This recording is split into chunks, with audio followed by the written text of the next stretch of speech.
বন্ধুরা, কুণ্ড দেখতে দেখতে এখন আমরা মন্দিরের দিকে প্রবেশ করব। বক্রেশ্বরে রয়েছে অসংখ্য ছোট ছোট শিব মন্দির। বন্ধুরা দেখো, এখানে প্রচুর শিব মন্দির রয়েছে। এখানে 108টা শিব মন্দির রয়েছে। আর বন্ধুরা দেখো, এখানে একটা কুণ্ড পড়বে। এই কুণ্ডের নাম হলো দুধকুণ্ড।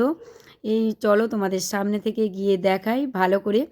এই কুণ্ডের জল সকালবেলা সাদা থাকে, তারপর জলের আকার ধারণ করে, তাই এই কুণ্ডের নাম দুধকুণ্ড। চলো তোমরা দেখে নাও এই কুণ্ডটি। এটা হলো দুধকুণ্ড।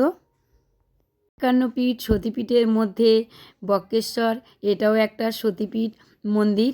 এখানে মায়ের দুই ভুরুর মাঝখানের অংশ পড়েছিল, বলতে পারো ত্রিনয়ন মার এখানে পড়েছিল, তাই এখানে এটি হলো একটা সতীপীঠ।